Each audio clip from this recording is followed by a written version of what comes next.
A ver, habíamos estudiado el convertidor sin pérdidas. Ideal, ¿no es cierto?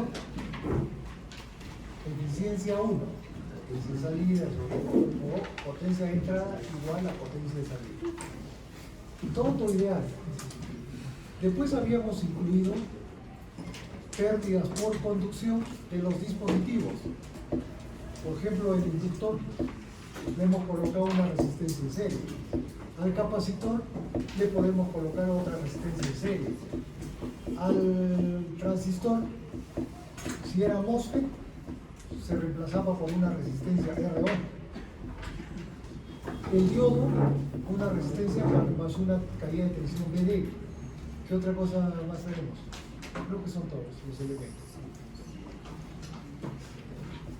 Esas pérdidas son en conducción, o sea, cuando está conduciendo el dispositivo. ¿Qué sucede en estos, en electrónica? Que a veces las pérdidas por conmutación son mayores que las pérdidas por conducción.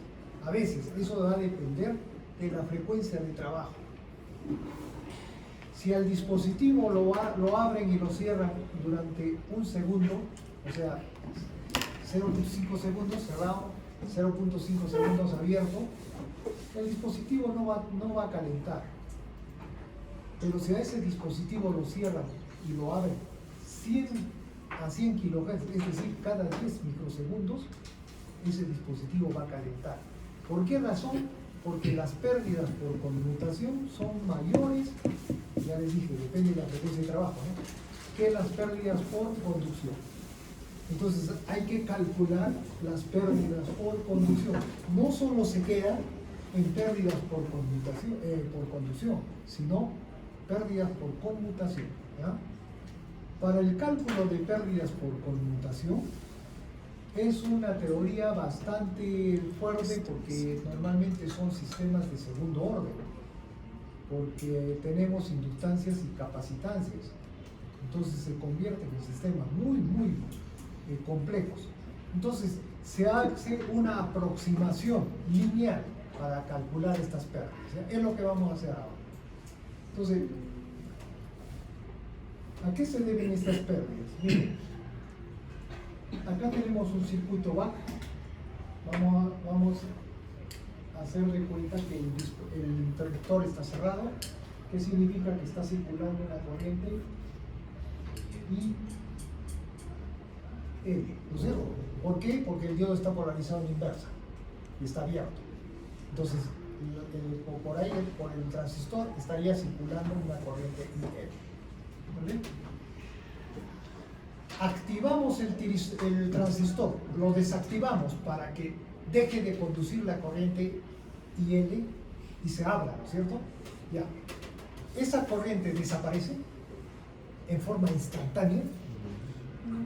Esa corriente IL tiene que pasar al diodo, ¿no es cierto? Porque el transistor lo abrimos. ¿Dónde va a ir esa corriente? La corriente IL es constante. Es la corriente del inductor, no puede variar, no puede convertirse en cero en forma instantánea, no puede variar en forma instantánea, es constante. Entonces esa corriente IL que está circulando por esta línea tiene que circular ahora por aquí y esto bloquea. Entonces, para que la corriente IL empiece a circular por el diodo, es instantáneo, o sea, el transistor se abre y aparece la corriente instantáneamente en el diodo. No, eso no ocurre en la práctica. En la teoría, en el cuaderno, podemos asumir que sí, ese paso es en forma instantánea, no hay problema, pero en la práctica no ocurre eso, ¿no? Pues tenemos que calcular esa pérdida que existe. Esa pérdida se llama por conmutación. Esas pérdidas son mayores incluso cuando la carga es inductiva. ¿Por qué razón? Porque la inductancia le va a ocasionar un retardo mayor a la corriente cuando vamos a hacer el cambio de diodo al transistor. O sea, mayor retardo va a tener la corriente cuando la carga es inductiva. Acá tenemos carga resistiva, ¿no? Porque SL y SC es filtro. Por supuesto que el L va a funcionar ahí como parte de la carga, pero si tuviéramos en lugar de R un motor de continua, por ejemplo, carga altamente inductiva, entonces la corriente va a tener mayores retardos, por lo tanto el tiempo de conmutación va a ser mayor que cuando se trata de carga resistiva. Entonces vamos a ver cómo trabaja esto. Entonces inicialmente tenemos una corriente por acá y esta. Aquí está, este es el transistor, aquí está la corriente.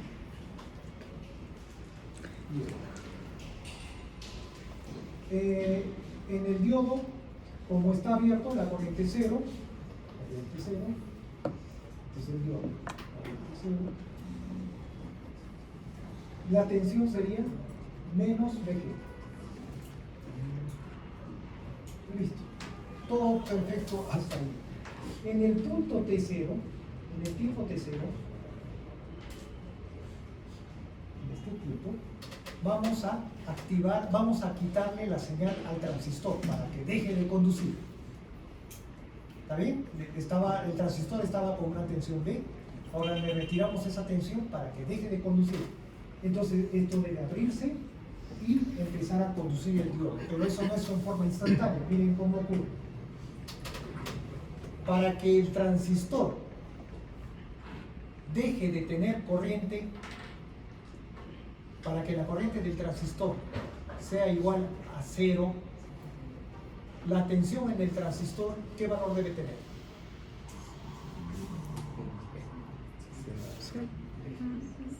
VG. Porque el diodo va a entrar a conducir el diodo. Igual pasa con el diodo. Para que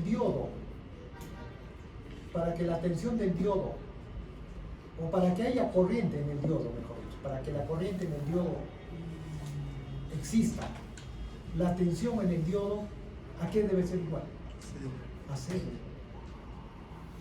Entonces, mientras la tensión en el MOSFET y en el diodo, en el caso del MOSFET, no llegue a VG, y en el caso del diodo no llegue a cero, va a continuar habiendo corriente en el MOSFET y en el diodo.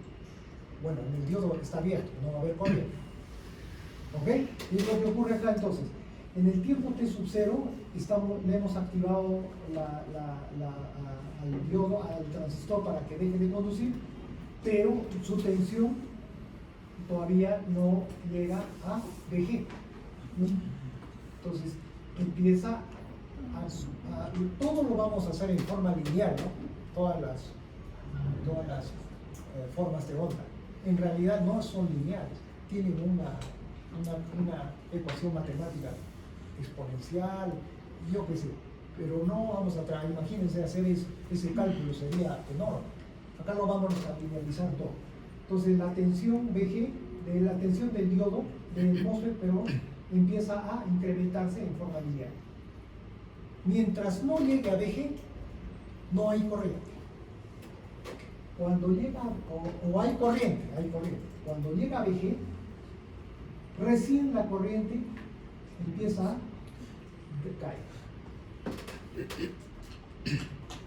Igual sucede con el diodo. Acá está el diodo. Tenía una tensión VG, en este punto se ha activado el transistor, debe empezar a conducir una corriente, pero mientras la tensión en el diodo no sea igual a cero, no va a haber corriente. ¿Cuándo va a ser cero? Entonces empieza a caer la tensión en el diodo hasta cero. En ese punto recién empieza a haber corriente. La tensión quedaría en cero y empezaría a cambiar el color. Empezaría, mientras que sea la corriente, empezaría a incrementarse la corriente del diodo. Cuando la corriente del transistor es igual a cero, la corriente del diodo debe ser igual a IL, ¿no es cierto? Eso es lo que sucede. Entonces, en el mismo tiempo, aquí lo tienen, en el tiempo que la corriente del transistor, del MOSFET, cae a cero, la corriente del diodo se hace hielo. Y listo. Ya se produce la conmutación ya se produció la conmutación del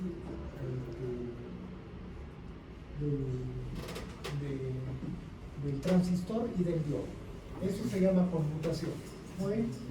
De esa manera entonces ocurre. ¿En qué tiempo? Fíjense, la subida de la tensión desde 0 hasta dG del MOSFET lo hace en un tiempo T sub 1.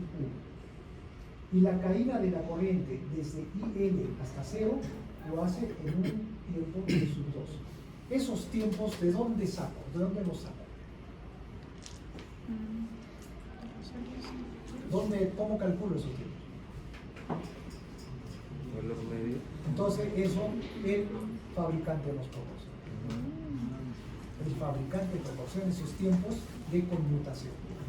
De eso depende el costo del MOSFET. Si esos tiempos son pequeñitos, más caros. Pero puedes trabajar a mayores frecuencias. ¿Se dan cuenta? Esos que venden acá en Pizarro, chinos, peor todavía, los chinos son bravos, a esos que fabrican, te dicen que los tiempos son pequeños, pero a ver, mírenlos. No hay que confiar en los chinos, es parecido a nuestro laboratorio, es exactamente lo mismo. Ahí está pintadito, tensión trifásica, dice 220, 380, vayan a medir. No bota nada, como me digo contigo, ¿qué bota? Nada, no bien, nada, una fase está en el aire, la otra, no sé, eso es lo que está pasando en nuestro laboratorio. Entonces yo no confío, mejor agarren los dos polos y les pasen ya. Es la única manera. Bueno, estos tiempos son proporcionados por el fabricante, pero también dependen, como les digo, de la carga. Si la carga es inductiva, estos tiempos van a crecer más, porque la corriente para que llegue a su valor nominal va a demorar más, porque el inductor funciona como un freno a la corriente, ¿no es cierto? Es un freno de la corriente, demora más en llegar. Entonces va a depender también de la carga, pero normalmente lo sacamos del fabricante. Listo. ¿A qué es igual la potencia? Voltaje por corriente. Vamos a medir la potencia en el MOSFET. Lo mismo hay que hacer en el transistor, en el diodo. Primero del MOSFET. Corriente IL. Tensión 0. Potencia 0. Corriente IL. Tensión BA a septiembre. Entonces el producto de estos dos nos va a dar la misma pendiente multiplicado por una constante, ¿no es cierto? El valor pico sería B sub G por IL. BG por IL. Aquí, del tiempo T2, de T1 a T2, voltaje BA, corriente descendiendo. Por lo tanto, va a tener la misma pendiente multiplicado simplemente por B sub G, que es una constante. Y listo. Ahí ya el resto es cero. Entonces, el área que hemos graficado ahí es la pérdida es la energía perdida por el transistor. Eso se transforma en calor. Entonces el área debería ser la energía perdida en el transistor. Entonces, ¿cómo medimos pérdidas por conmutación?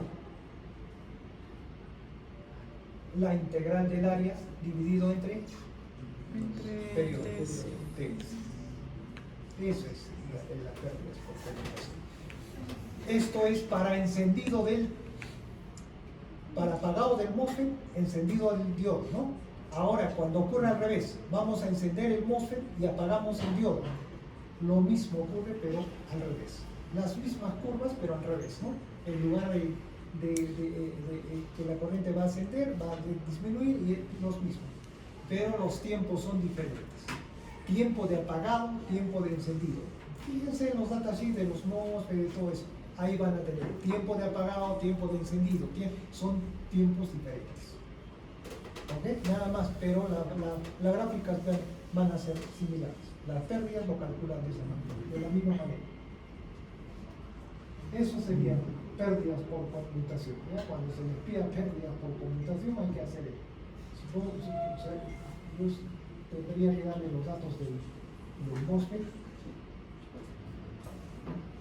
para calcular. Aquí está. Entonces la potencia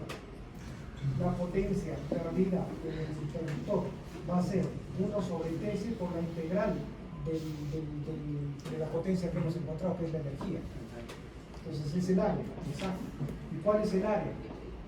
El área serían las energías perdidas tanto en el encendido como en el apagado, dividido entre TS o multiplicado por FS. Listo. Con eso calculamos pérdidas por conmutación.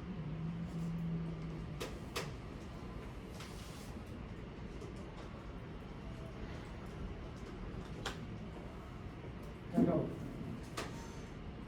¿Pregunta? Voy a dar un ejemplo.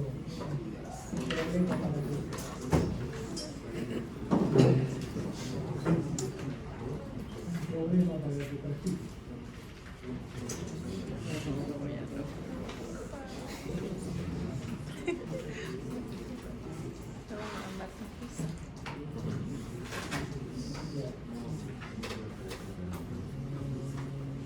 Yo creo que hasta acá entraría esto ya para la segunda parte. A partir de ahora vamos a estudiar el dispositivo, pero en el interior del modelo. Ahora, ustedes ya han estudiado esto. Sí, Ya no quieren estudiar otra vez. Sí. Otra vez. Recordamos volver a vivir. Lo que vamos a hacer, nada de física, nada de matemática. No más es lo que nos interesa a nosotros, es cómo es que trabaja un diodo internamente, cómo un MOSFET produce un diodo intrínseco. Esas cosas, esas características, para que cuando vayan al laboratorio no cometan error. Porque ellos es lo que están ya reventando sus dispositivos.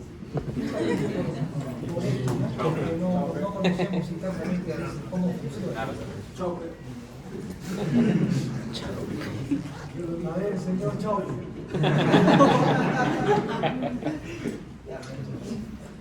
Un diodo, ¿cuántas uniones tiene?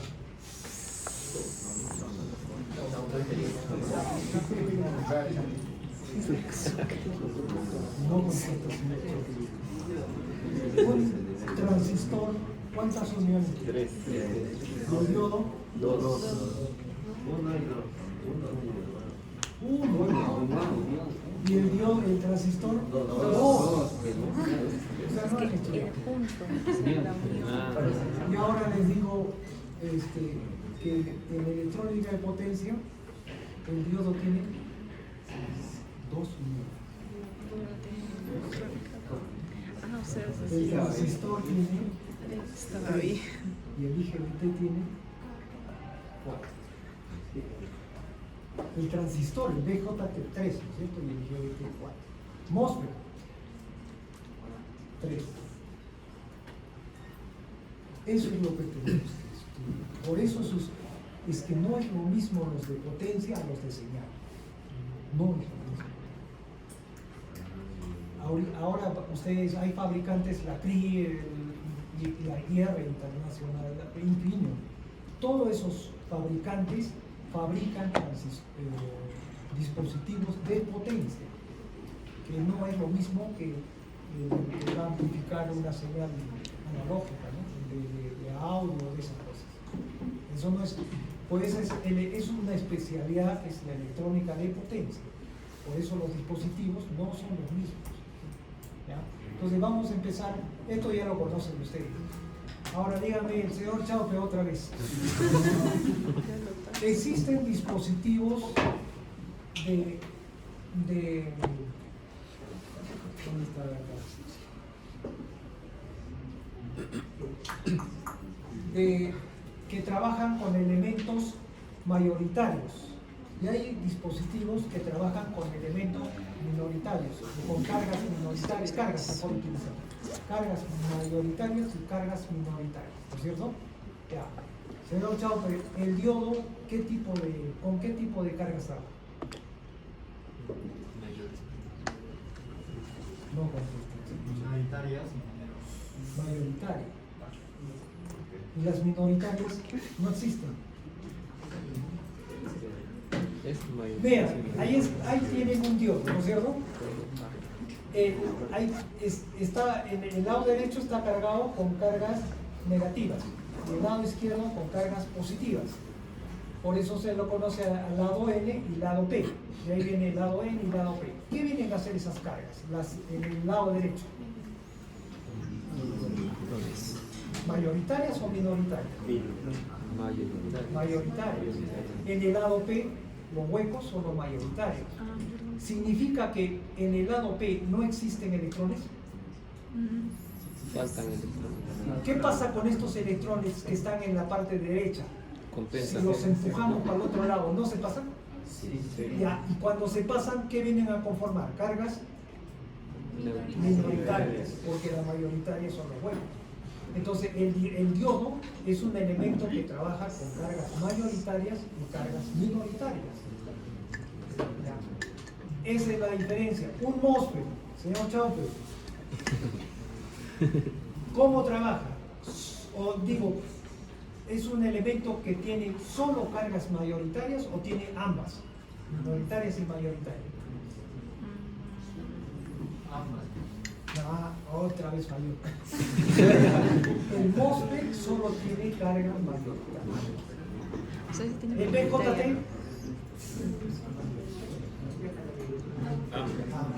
es como la otra.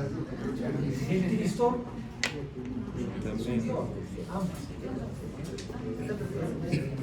Entonces, de todos los elementos que conocemos, el único que trabaja con cargas mayoritarias es el MOSFET. Por eso es rápido. Las cargas minoritarias hay que eliminarlas para que el diodo deje de trabajar. ¿Sí o no? Porque nosotros vamos a empujar del lado derecho al lado izquierdo electrones, cargas minoritarias.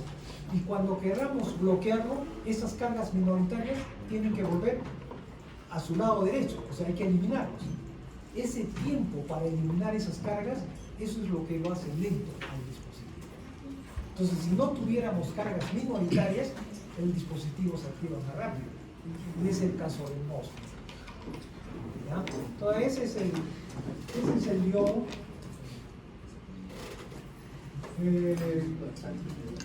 Solo lo vamos a ver de esa manera, fíjense. Polarizado en directo, ya saben, empujamos por acá, no, este es el inverso, ¿no? En inverso. En inverso lo que generamos, ¿qué se crea en inverso? En la unión, ¿qué se genera?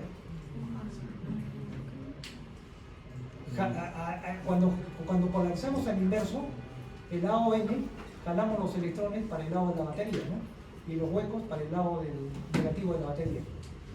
Entonces en la unión se genera una carga espacial, una región espacial, libre de cargas. Al estar libre de cargas, sería un capacitor, se comporta como un capacitor. O sea, genera un campo eléctrico. Eso es importante. Acá, esto está en polaridad directa. Entonces empujamos los electrones para el otro lado, convirtiéndose en cargas minoritarias. Los huecos para el otro lado se convierten en minoritarias y está lleno de mayoritarias y minoritarias todo el elemento.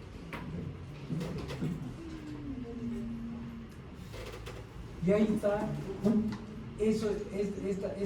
esta distribución de las cargas minoritarias en ambos lados es importante. Entonces, en el lado de la derecha, de la izquierda, ¿no? Que es P, la densidad de electrones, porque serían las cargas minoritarias, se reparten de esa manera, en forma exponencial. Y en el lado derecho, que son los huecos, las cargas minoritarias, se distribuyen de esa manera. Es decir, en la unión estaría la mayor cantidad de cargas, y conforme se van distanciando de la unión, va desapareciendo las cargas minoritarias, ¿cierto? Es las minoritarias. Este es lo importante para el diodo de potencia, las minoritarias. De eso depende, de eso depende el tipo del diodo de potencia. Y lo otro que tenemos que saber es, fíjense, a ver, otra vez al señor Chao. ¿Qué pasa? Acá tenemos un diodo, ¿no es cierto? Este es el lado P, este es el lado B. Lo vamos a dopar con positivos, cargas positivas, y con negativos, ¿cierto? Si ese dopaje es elevado, o sea, tenemos bastante electrones en el lado N y bastante huecos en el lado P. Creo que es boro y fósforo lo que se utiliza, ¿no? Para el dopaje, ¿ya? Elevado es el dopaje. Cuando le aplicamos voltaje negativo, es decir, acá sería el lado positivo y acá el lado negativo, polaridad inversa al diodo. Se va a generar aquí, ya les dije, una carga espacial, ¿no es cierto? Ya. Aumentamos esta tensión. ¿Qué pasa con esta región espacial? Se incrementa, se incrementa. ¿Hasta cuándo se incrementa?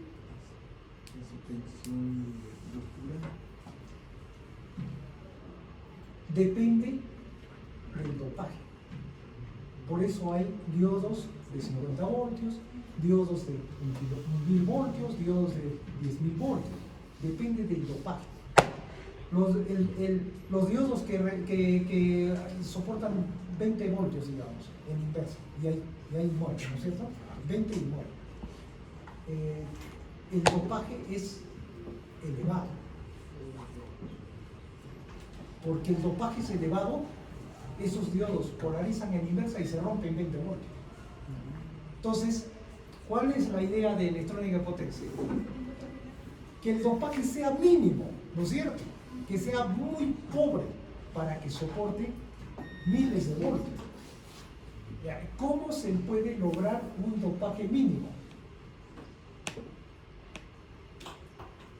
Claro, fácil, dice, yo pongo acá mi elemento, acá le pongo pues, ya el positivo, le pongo pues, 5 y acá 3, ya está, 3 electrones, ya está, pues, ese me aguanta una gran cantidad de tensión, ¿no es cierto? Porque está dopado bien pobre, ¿ya?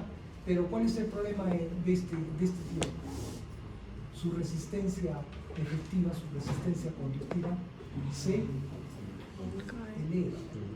Un diodo que está dopado, que tiene un dopaje elevado, cuando conduce, su resistencia es baja. Un diodo que está dopado en forma muy pobre, su resistencia sube.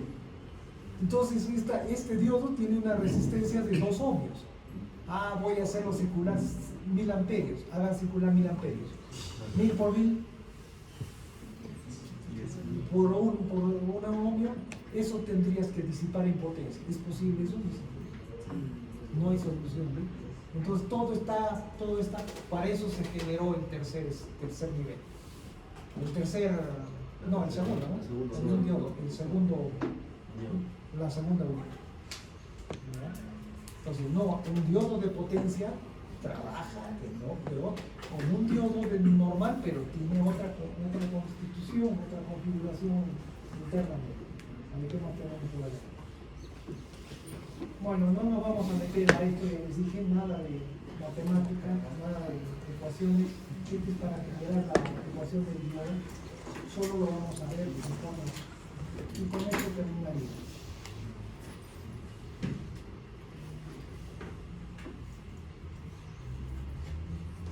Hasta acá avanzaremos.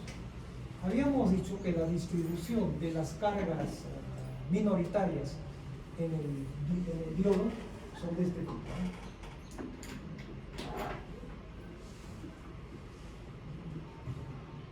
Así está distribuido.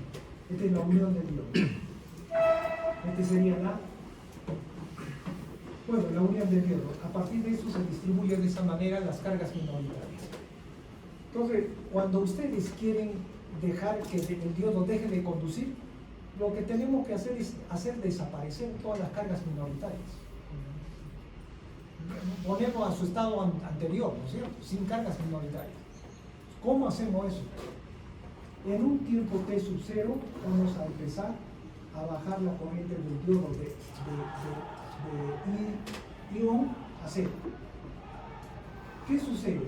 En un tiempo t sub 1, la cantidad de carga que hemos quitado al diodo tiene esta. En un tiempo t sub 2 tiene esta otra forma. Y en un tiempo t sub 3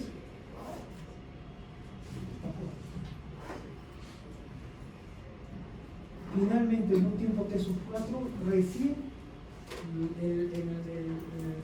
se eliminó las cargas minoritarias. Estos tiempos T1, T2, T3, T4 proporcionados por el fabricante. ¿Ya? Y a esta región que hemos generado de estas, que está aquí, se le conoce como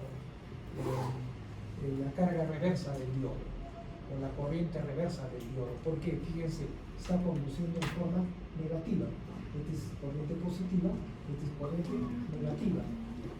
Es decir, vamos a tener una corriente en el otro sentido del diodo. O sea, en lugar de tener la corriente positiva, va a generarse una corriente negativa. Pero durante esos tiempos, nada más, ¿no? Muy pequeño. Esa es la carga reversa del diodo y de eso depende el diodo. Si el diodo es bueno, su carga reversa sería igual a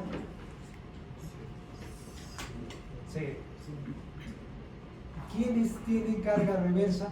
¿Qué diodo tiene carga reversa igual a 0 o aproximadamente 0? Por ahí he escuchado Shot. Ese no tiene carga reversa. ¿Por qué?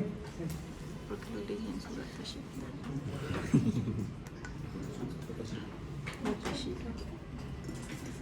¿Por qué? ¿Por qué no genera carga reversa o inversa? Porque el terminal P es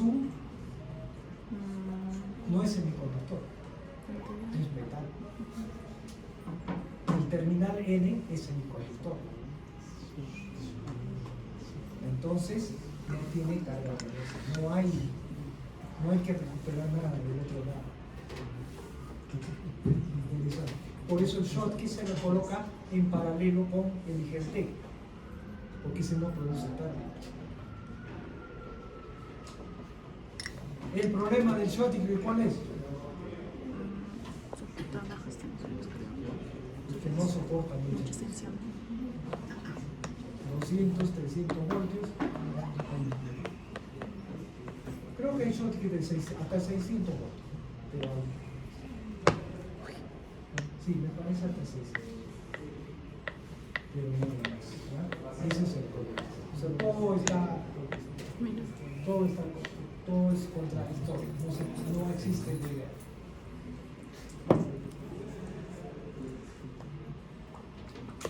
Listo, vamos a seguir esto ya la próxima clase. ¿Alguna pregunta?